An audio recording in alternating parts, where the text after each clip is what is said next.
ओम शांति। नाने सा बाबा की याद कर बच्चे महात्मा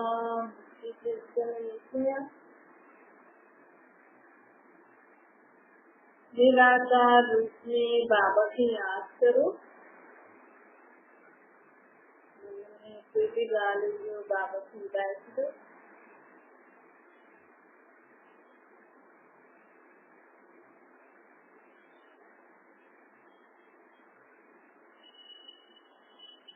शांति श्री बाबा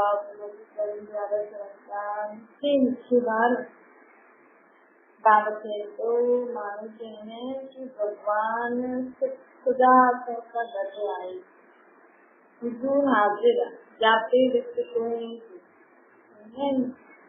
अगर समझो कि अगर हर जगह भगवान आए जाते तो आए तो दुनिया में दुख तो थियणो न खपे न। परंतु भगवान जो माण्हू चवंदा दुख प्रसुख करता दुख थींदो आहे त हुनखे यादि कंदो आहे कि असांखे सुख ॾे शांति ॾे। त अगर जाते ॾिस तूं आहे हुजूर खुदा हाजिर रहंदो आहे हर समय हर हिक सां गॾु आहे हर हिक जे अंदर भगवान जेका भी माण्हू शब्द चईंदो न कि हर हिक जगह भगवान आहे सब भगवान जा रूप आहिनि हिकु ई भगवान आहे सब अलग अलग रूप ठाहे रखिया आहिनि सब माण्हू हिकु ई थींदा इन्हनि शब्दनि खे अगरि असां ध्यानु ॾियूं त असांखे सम्झ में अची वेंदो कि सभु भगवान जा रूप न आहिनि। भगवान हिन सृष्टि ते आई हिते थोरे रहंदो आहे भगवान चईंदे न भगवान त मथे रहंदो आहे हिकु ॻाल्हि जी त मथे रहण वारो सदा हाज़िर कीअं रही सघंदो आहे सृष्टि ते क्योंकि शरीर भी न हुजे बिना शरीर जे त पोइ भगवान जी आत्मा खे भी भटकणो पए तो उनखे भी चओ ये भटकती हुई आत्मा हेॾे होॾे भटकती रहंदी बाबू चए थो मां खे थोरी हेॾे होॾे भटकंदो रहंदो आहे सभिनि खे तव्हांखे ॾिसंदो रहां छा था करो छा न था करो कोई कमु न आहे छा। परमात्मा चईंदो आहे कि जेको बि असां मुख सां चऊं था न हुनखे अगरि असां ध्यानु ॾींदासीं त सम्झी वेंदासीं कि हिते हिन सृष्टि ते भगवान न रहंदो या जेका भी भगवान जी चवनि था माण्हू कि असां भक्ति करूं था भगवान जो नाम जपूं था हुन सां मिलण जे लाइ अगरि जेको इंसान असांजे अंदर ही हुजे असांजे घर में हुजे कणकण में हुजे हर जगह हुजे हुन सां त मिलण बि न वञिणो खपे हुन सां त मिलण जे लाइ कुझु करणो बि न खपे जॾहिं चाहे हुन सां मिलो।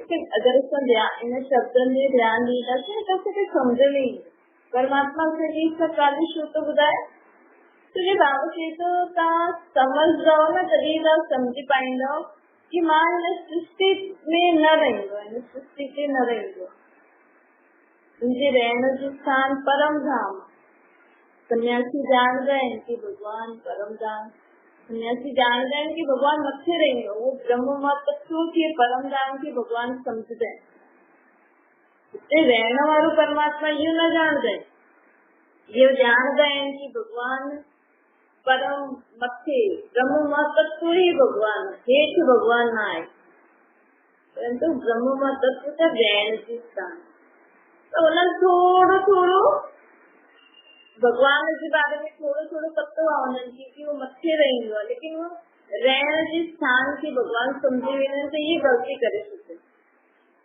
इन करे मूं वटि पहुची न सघंदा आहिनि परम धाम मां परम धाम में रहण वारी आत्मा तव्हां बि मथां ई आत्मा मथां ई आया आहिनि त असां आत्मा हेठि अची करे पंहिंजो शरीर वठी पाठ ॿुधाइनि था त तव्हांजो फलानो फलानो एड्रेस आहे इहा आत्मा पंहिंजे शरीर जे घर सां गॾु फलाने घर में रहंदी आहे हुनजो घर फलाने शहर में अथसि फलाने देश में अथसि लेकिन असां आत्मा जो असली घर परम धाम में मथे त उहो ई परमात्मा बि मथे ई रहंदो अगरि इहा असां हिकु ॻाल्हि सम्झी वरिती न त असां सदा भगवान खे यादि करणु हूंदो त किथे यादि कंदासीं मथे तो अगर असांखे ॻाल्हि सम्झ में अचे कि भगवान मथे रहंदो आहे हिन सृष्टि खां परे, चांद तारे सूर्यन खां परे, तो जे ॾिसो चांद ताईं त इहे साइंस वारा बि पहुची विया आहिनि। मतलब त कि भगवान चांद सूरन खां बि परे रहंदो आहे न। पार ब्रह्म में रहण वारो परमात्मा इन चांद सूर्य चांद सूर्य जी भी रोशनी जाके न पहुची सघे, एतिरो परे रहंदो आहे भगवान। असांखे भी जॾहिं भी यादि करणो हूंदो त असां मथे परमधाम में भगवान खे यादि कयूं। जो परमधाम असां आत्माउनि जो रहण जो स्थान आहे। असां आत्माऊं सितारे निकल रही उल्टे वृक्ष जे रूप में। मथे तारा नज़र अचनि था न आसमान में, कई तारा इकट्ठा भी हूंदा आहिनि, कई परे परे भी हूंदा आहिनि। ये हिन आसमान खां मथे भी हिकु आसमान आहे। परमधाम खे हिकु आसमान भी चई सघंदा आहियो। उतां कलर आहे लाल लाल ज्योति जहिड़ो कलर। तॾहिं माण्हू सोचते हैं कि कई माण्हू भगवान खे ज्योति जे रूप में भी जलाए रखते हैं। सदा ज्योत जगल हूंदी आहे, हिन ज्योत खे भगवान मिलंदो। छोकी असांजे रहण जो स्थान जेको आहे न, इहो आसमान त हिकु ब्लू कलर जो नज़र ईंदो आहे, लेकिन हिन खां परे हिकु लाल लाल जॻह आहे। हिनखे असां परमधाम चईंदा आहियूं, मुक्तिधाम चईंदा आहियूं, शांतिधाम चईंदा आहियूं। उते असां आत्माऊं जे तारा त बिखरल हूंदा आहिनि, लेकिन असां आत्माऊं हिकु पेड़ जे रूप में, उल्टो वृक्ष जे रूप में रही। उल्टो वृक्ष छोजे हुन वृक्ष जो बीज परमात्मा त मथे बीहो न, तॾहिं त असां खां मथे हूंदो न, तॾहिं त वॾो कहलाईंदो। वैसे तो वो सर्वशक्ति गुणन में वॾो आहे त वॾो आहे ई सही, लेकिन त बि बीज उल्टो वृक्ष कंदासीं त बीज मथे अची वेंदो न। मनुष्य आत्माउनि जो जेको झाड़ आहे, असां आत्माऊं मथे रहंदा आहियूं, हिकु बीज परमात्मा, पोइ असीं सभु आत्माऊं लाइन पेड़ पोइ जड़ियूं तनूं ताल तालियूं। ॾिसो माला बि ॾिसो ईअं ठहियल आहे, मथे मथे में धागो हूंदो आहे, पोइ ॿ युगल दाना, पोइ माला हूंदी। त मथे न असां हिकु उल्टे वृक्ष जे रूप में बि चओ, हिकु माला जे रूप में बि चओ, त इहे सभु वेंदा आहिनि। असांखे जॾहिं बि भगवान खे यादि करणो न, मथे हुन जॻह में यादि पंहिंजे खे आत्मा सम्झी करे। परमात्मा जो निराकार रूप आत्मा आहे। त अगरि असांखे ॻाल्हि सम्झ में अची वई त असां कॾहिं मूर्तियुनि खे पूजंदासीं, मूर्तियुनि जे रूप में भगवान खे यादि कंदासीं। असां कॾहिं ग्रंथ शास्त्रनि खे भगवान मुआफ़िक सुम्हाईंदा, ठाहींदा, कपिड़ा पाराईंदासीं। असां कॾहिं कीअं देहधारी खे गुरु मञंदासीं, भगवान जो रूप मञंदासीं। गुरु भले तव्हां मञो था, लेकिन सभु गुरुअनि खां वॾो गुरु त सतगुरु परमात्मा आहे। भले तव्हां गुरु वग़ैरह खे मञो, लेकिन त बि तव्हांजी बुद्धि में त सम्झ में अची वेंदो न कि भगवान मथे रहंदो, इहे सभु भगवान न आहिनि, इहे सभु भगवान जो रूप न आहिनि। हा, इहे सुठी आत्मायूं आहिनि जो परमात्मा जे बारे में कुझु भगवान जे बारे में सुठी सुठी ॻाल्हियूं ॿुधाईंदियूं आहिनि, जेतिरो हिननि खे पतो आहे। सन्यासी जेका हूंदा आहिनि न, वो तव्हांखे ॿुधाईंदा न आहिनि, लेकिन परमात्मा असांखे ॿुधाए, असांखे बि न पतो, लेकिन भगवान चए तो इहे चईंदा आहिनि कि असां भगवान जे बारे में, हुनजी रचना जे बारे में न ॼाणूं। तो लिखल आहे न, तुंहिंजी गत मत तूं ही ॼाण। मतलब जेका बि सिख धर्म वारनि बि चयो आहे तुंहिंजी गत मत तूं ही ॼाणे, ये हर धर्म वारा चईंदा आहिनि कि हुनजे बारे में उहो ही ॼाणजो। जे कोई माण्हू हूंदो न, कोई बि हुनजे बारे में ॿुधाए न सघंदो, चईंदा आहिनि अलाए असांखे पतो न आहे, उहो ई ॼाणे, उहो ई ॼाणे, उहो ई ॼाणे। त इहे परमात्मा बि आहे न ॾाढो गुप्त आहे, जो हाणे बि उहो सृष्टि ते अची वियो आहे। तव्हांखे विश्वास थिए न थिए, लेकिन जॾहिं असां हिन ज्ञान खे ॿुधंदा आहियूं, सम्झंदा आहियूं, परमात्मा ख़ुदि जे बारे में असांखे ॿुधाईंदो आहे, किथे मां रहंदो आहे, कीअं मां सृष्टि ते कमु कंदो आहे, त मनुष्य आत्माउनि खे कंहिंखे विश्वास थी वेंदो, कंहिंखे न थींदो, छो जो गुप्त आहिनि। त गीता में लिखल बि आहे कि मां जॾहिं ईंदो आहे मथां खां हेठि, त मूंखे टोटल में कोई में भी कोई सुठी रीति पहचाने करे मुझे ज्ञान के समझी करे उनके पालन करे हलंदो। मतलब भगवान जेकी शिक्षाएं दींदो आहे न, जेकी असांखे ॻाल्हियूं ॿुधाईंदो आहे शांति वारो जीवन जीअण जे लाइ, वो ॻाल्हियूं सभिनि खे सम्झ में ई न ईंदियूं। कोई त ॿुधंदो ई न आहे, चईंदो आहे न हे त दुनिया में त ॾाढा भॻवान आहे। त भॻवान ॾिसो ईंदो बि अहिड़े समय ते आहे जॾहिं दुनिया में एॾा सारा भॻवान जा रूप मञी करे वेठा आहिनि माण्हू। तो भॻवान ॾिसो केॾो गुप्त आहे न, केॾो पंहिंजे पाण खे गुप्त रखंदो आहे। अहिड़े समय सृष्टि जे ईंदो आहे जॾहिं माण्हू ॾाढो दुखी हूंदो आहे ऐं दुख जे समय अलाए कंहिंखे भॻवान सम्झी करे मञी करे वेठो हूंदो आहे, हिकदम सां भॻवान अची करे चए मां आयो केतिरा घटि माण्हू हूंदा जो विश्वास कंदा कि हाँ ये सुख भॻवान। तो ईअं ई परमात्मा अहिड़े समय ते ईंदो आहे टोटल में कोई में भी कोई हुनखे पहचाने करे हुनखां सुख शांति जो स्वर्ग जो वक़्तु वठंदो। तो स्वर्ग में सब माण्हू थोड़ी हली सघंदा आहिनि, सब माण्हू स्वर्ग में हली न सघंदा आहिनि। ॾिसो स्वर्ग में अगरि उहा हलनि, अगर पूरी दुनिया जा माण्हू स्वर्ग में हलन जेके भगवान हाणे सृष्टि स्थापना तो करे अने सृष्टि जो तो सभी राधे कृष्ण और लक्ष्मी नारायण के मञण वारा हुजनि। अॼु दुनिया में केतिरा घटि माण्हू भले ॿुधो अथनि न, लेकिन दिल सां केॾो घटि माण्हू राधे कृष्ण और लक्ष्मी नारायण खे मञदा आहिनि। बल्कि कृष्ण जो जन्म ॾींहुं भी मल्हाईंदा आहिनि माण्हू, हिकु ॿिए खे ॾिसी सभु धर्म वारा थोड़ी मल्हाईंदा। थोड़ो सो खेल में लाइ माण्हू कंदो आहे, लेकिन अगर माण्हुनि खे चओ उन्हनि जी दुनिया में हलण चाहींदा त चईंदा न। छो? छोकी माण्हुनि खे उते हितां जी दुनिया जो जेका भी माण्हू मस्ती मौज कंदो आहे उहो थोड़ी मिलंदो हुन दुनिया में। उते त दुनिया में अलग ही सुख, अलग ही शांति, अलग ही खुशी हूंदी। हिते कंहिंखे ये लहसुन प्याज खाइण में, नॉनवेज खाइण में, ड्रिंक करण में, अहिड़ा अहिड़ा कपिड़ा पाइण में उन्हनि खे उहो मज़ो थो अचे। हुते त अहिड़ा कपिड़ा पाईंदा माण्हू की पूरो शरीर ढकल हूंदो। हुते त लहसुन प्याज नॉनवेज ड्रिंक आदि मिलंदी ई न। हुते त ॾाढी ही मर्यादा पूर्वक असांखे जीवन जीअण हूंदो। फर्स्ट क्लास सोने और हीरे जा महल हूंदा, लेकिन सब कुछ मर्यादाउनि जे अंदर। अॼुकल्ह जी दुनिया जे माण्हू में हली सघंदा आहिनि, इन करे भगवान खे उहे ई पहचाने सघंदा आहिनि, उहे ई हुनजो ज्ञान समझी सघंदा जेके उहा दुनिया बि पसंदि ईंदी। ऐं ॿियो केरु पहचाने सघंदो भगवान खे? जंहिंखे शांती खपे।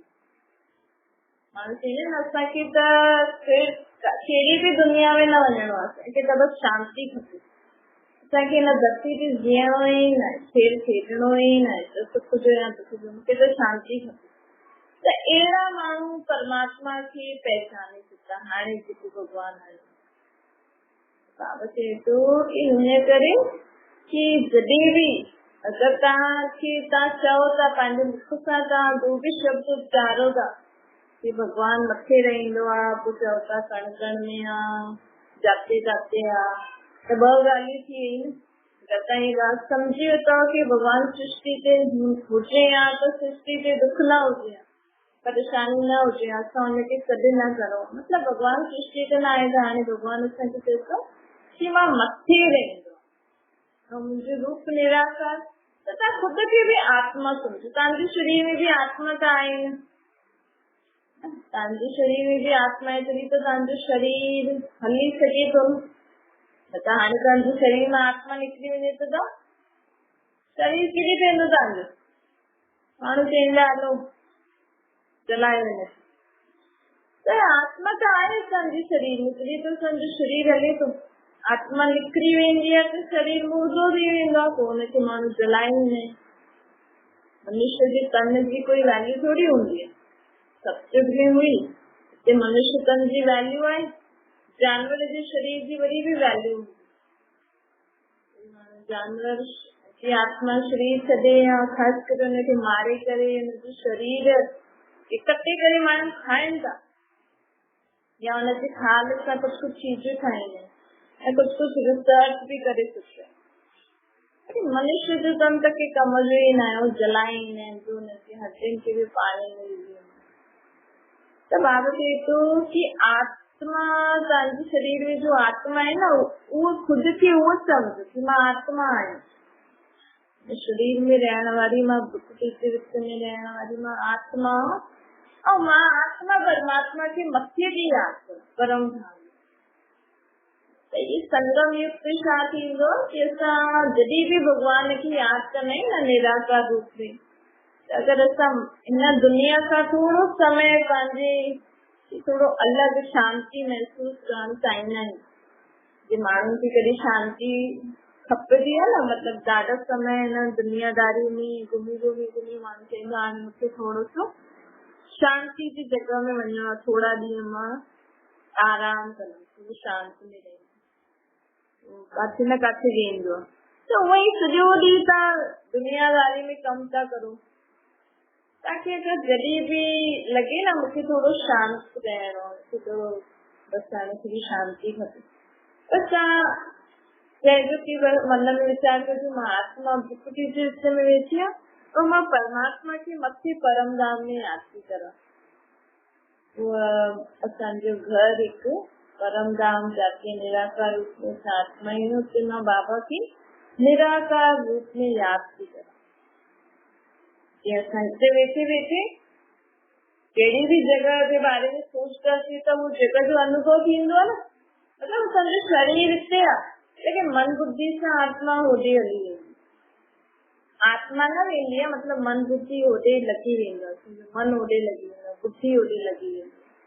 कई बार माण्हू चवंदा भी आहिनि कि तव्हां शरीर सां त हिते आहियो लेकिन अलाए काॾे तव्हां सोचो था, अलाए काॾे आहियो, मतलब मन सां अलाए काॾे आहियो, बुद्धि सां अलाए काॾे आहियो। त उहो ई असां शरीर द्वारा ही थोड़ी सभिनि जगह वञण मतलब वेंदा आहियूं, लेकिन असां मन बुद्धि सां सभु कुछ सॼो ॾींहुं सोचता आहियूं कंहिंजे बारे में भी, कंहिंजी जगह जे बारे में भी, मतलब असांजी मन बुद्धि होॾे ई थो घुमे। त उहे अगर तव्हांखे शांति खपे त तव्हां थोड़ो समय खुद खे आत्मा समझी करे परमात्मा के मथे परम धाम में याद करो। ताकि हिकु सेकंड भी अगर तव्हां हुते परम धाम में पंहिंजी बुद्धि टिकाई परमात्मा वटि, तो तव्हांखे अथा शांति मिलंदी, तव्हांजी जन्म जन्मांतर जा पाप भस्म थींदा। त हीअं असांखे जॾहिं भी भगवान खे यादि करणो आहे, जॾहिं भी तव्हांखे शांति खपे, कोई मन में ॻाल्हि हुजे त परमात्मा के मथे यादि करे हुन सां मन ई मन में ॻाल्हियूं कजो। ऐं कॾहिं कॾहिं असांखे हेठि भी ज़रूरत पई त हाणे संगम युग ते भगवान मथां खां हेठि भी अची सघिबो आहे। अगर तव्हांजे मथे बुद्धि योग नथो लगे, मन खे हिन दुनिया में नथा हटाए सघो, त परमात्मा के हेठि भी यादि करे सघो। मां आत्मा आहियां ऐं बाबा निराकार रूप में मुंहिंजी आत्मा के मथां केतिरे करे मूंसां गॾु आहे, मूंसां गॾु हले थो, मूंसां गॾु कंहिंसां कॾहिं भी ज़रूरत पइजे त बाबा अची मुंहिंजी मदद करो। त हिन रीति सां परमात्मा के जाते याद कंदासीं न दिल सां, ॿाहिरां सां, लेकिन अगर दिल सां याद कंदासीं न त दिल ऐं समझ कि वो निराकार है, मुंहिंजी आत्मा जो पीउ आहे, ऐं कहिड़े भी संबंध में याद करो त परमात्मा हुते हाज़िर थी वेंदो तव्हांजी मदद में। हाणे ही भगवान हेठि अची करे असांजे लाइ जाते हुनखे सॾु करूं उते हाज़िर थी सघंदो आहे। हे कहिड़े युग में न थी सघे, जेको चईंदा आहिनि न करन करावन कराई थो, बाक़ी न सतयुग न त्रेता न द्वापर न कले, कहिड़े भी युग में भगवान करन करावन ठही असांखां कर्म न कराईंदो। हाणे ही संगम युग ते जॾहिं भगवान जे हिन सृष्टि ते अवतरण जो समय हूंदो आहे, तॾहिं भगवान स्वयं करन करावन ठही करे असांखे शक्ति ॾींदो आहे, ज्ञान ॾींदो आहे, असांखां कर्म कराईंदो। ये ॿार खे माण्हू हथ पकड़े लिखवाईंदा आहिनि न, ये परमात्मा भी असांजी आत्मा ते पंहिंजी किरनी विझी, पंहिंजी सुख ठाहिया, पंहिंजी शक्ति ॾेई, पंहिंजा गुण ॾेई, पंहिंजी सम्झ ॾेई करे असांजी आत्मा खां उहो शरीर सां कर्म कराईंदो। हिन रीति जेको आहे कर्म करावनहार कराए थो। ॻाइण में त माण्हू चई छॾंदा आहिनि, लेकिन अगरि कर्म करावनहार कराए थो और तव्हांजे के कर्म सां, बोल सां, संबंध व्यवहार सां कंहिंखे दुख मिले त हुतां जे लाइ त ॻाल्हि ठीकु न थी न। अगरि कर्म करावनहार भॻवान कराए न त असांजे कहिड़े बि बोल, कर्म, संबंध व्यवहार सां कंहिंखे बि दुख न पहुचे, कोई ॻाल्हि में कंहिंखे हानि न थिए, परेशानी न थिए, कोई माण्हू असां परेशान थींदो ई न। क्योंकि भगवान परमात्मा तो सर्व आत्माउनि जो पीउ आहे न, वो तव्हांजी आत्मा जो पीउ आहे, साम्हूं वारी आत्मा जो बि पीउ आहे, त वो तव्हां खां ईअं ई कर्म कराईंदो कि तव्हां बि ख़ुशि, साम्हूं वारी आत्मा बि ख़ुशि, तव्हांजो बि फ़ाइदो, हुनजो बि फ़ाइदो। हिन करे जेको बि असां शब्द चऊं था न डेली रूटीन में, अगरि असां हिनखे ध्यानु ॾियूं त असांखे सम्झ में अची वेंदो कि भॻवान मूंखां नथो कराए, मां ई पंहिंजे विचार बुराइनि जे वश थी करे कर्म करां थी, जंहिंजे कारण मुंहिंजे जीवन में दुख परेशानी। त अगरि असांखे ॻाल्हि सम्झ में अचे त असां कॾहिं बि भॻवान खे ईअं न चईंदासीं कि तूं मूंसां बुरो कई। समझे, मूंखे सम्झ में अची वियो कि मां थोड़ी, भॻवान थोड़ी थो कराए मूंखे। भॻवान अगरि असांखे कर्म कराए असां सां ठही करे त असांखे कॾहिं बि धोखो मिले ई न। असां सां कॾहिं बि कोई अहिड़ो कमु थिए ई न कि असांजो बुरो थिए, त साम्हूं वारे जे कारण मूंखे दुख पहुचे। तंहिं करे बाबा चए थो शब्दनि ते ध्यानु ॾे, हुनजो अर्थ सम्झी करे जीवन में धारण करे हलो, त तव्हांजे जीवन में आपे ई सुख शांति थींदी, तव्हांखे कुझु करण जी दरकार न। भॻवान हाणे असांखे पंहिंजे पेरनि ते बीहारण आयो। माण्हू छा सोचदा आहिनि कि अगरि जंहिं समय ॿार वॾो थी करे कमाइण सिखी वञे त हिननि खे हा हाणे इहो पंहिंजे पेरनि ते बीह रहियो आहे, हाणे पंहिंजे पाण कमाए करे खाए पी सघंदो आहे, समझदार थी वियो। पर भॻवान चए थो अगरि हुनजे जीवन में दुख परेशानी अची वञे त हुननि खे पार न करे सघे त उहो त पेरनि ते न बीठो न। भॻवान असांखे कहिड़ी रीति पेरनि ते बीहारंदो? परमात्मा असांजी आत्मा जो पीउ आहे न, असांजी आत्मा जेसि ताईं समझदार, जेसि ताईं असांजी आत्मा में सम्झ, गुण, शक्तियूं न अची वेंदी, असां पंहिंजे जीवन में सदा सुख शांति सां। हिन समय माण्हू खे पैसो ई सभु कुझु आहे, पैसो हुजणो खपे, बसि पैसो, सुठी चीजूं हुजणी खपनि, सुठा सुठा ॿार हुजणा खपनि। लेकिन सुठा सुठा ॿार बि, ॿारनि खे बि कंहिं हिसाब सां ॾिसंदा, सुठो पढ़ियल लिखियल हुजे, सुठा मार्क्स खणी अचे, सुठी डिग्री प्राप्त करे। हाणे ॿार डिग्री त प्राप्त कयूं, हुनखे इहो ई अकुल न आहे कि बुखार छो आयो, सुठो सुठो खाए तो बुखार तो अची वञे। शरीर जी त कोई नॉलेज पई, खुद खे तंदुरुस्त रखण जी बि त नॉलेज हुजे। ॿार में ॻाल्हाइण जी महिनत न आहे, संबंध व्यवहार में महिनत न आहे, बसि मार्क्स सुठा अचनि था न, पढ़ाई डिग्री प्राप्त कई थी, नौकरी सुठी लॻी, भई असांजो ॿार ॾाढो सुठो, असांजे संबंधी ॾाढा सुठा आहिनि, पैसे वारा। बाबा चए थो ईअं न थींदो, जीवन में पैसो त खपे ई सही, बाबा ईअं न चए पैसो न खपे, पढ़ाई न खपे, लेकिन साथ साथ आत्मा में भी समझ हुजे, हुनमें भी अच्छा गुण संस्कार हुजे, आत्मा में भी शक्ति हुजणी खपे। पैसो त कमाए थो, लेकिन कॾहिं कॾहिं घाटो पइजी वञे, कोई धोखो ॾेई छॾे, कॾहिं घटि कमाई थी त पोइ टेंशन खण, दुखी थियण, ज्यादा सोचे करे बीमार थियण, इहो अकुल त न आयो न। हिन जे हिसाब सां त पेर ते न बीठो, त उहो परमात्मा असांखे ॾियण, उहो सम्झाइण आयो, हुनजो ज्ञान थो ॾे, शक्ति थो ॾे, कि असां आत्मा में एतिरे लाइक़ थी वञूं, पंहिंजे पेर ते बीह रहूं, कि असांखे कॾहिं भॻवान जे अॻियां बि हथ न फैलाइणो पए। भगवान खे भी कॾहिं न चइणो खपे कि मूंखे सुख दे, मूंखे शांति दे, मुंहिंजी हीअ मनोकामना पूरी कर। ये भी मांगण थियो न।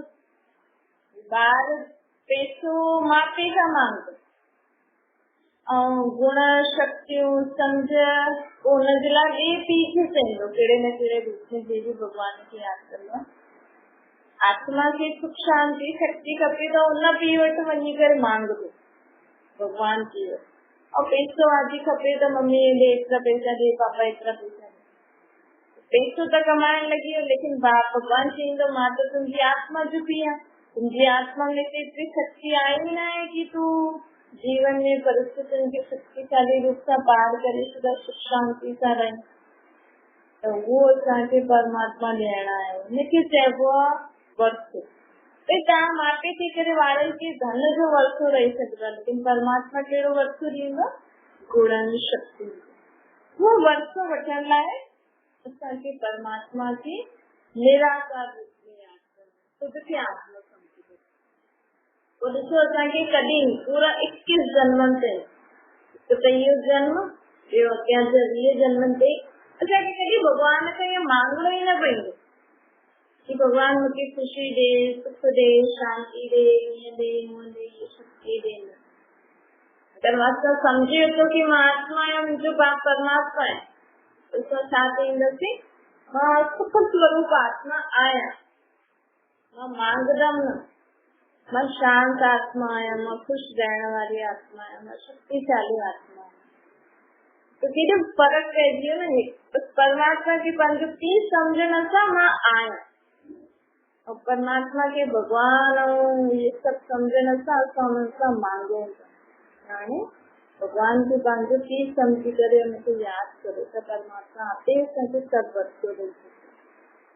अच्छा, मेरी शुक्ल जे बारे में माता बाप दादा जो यादि प्यार और गुड मॉर्निंग रूहानी बाप जी तो सभे रूहानी ॿारनि खे नमस्ते।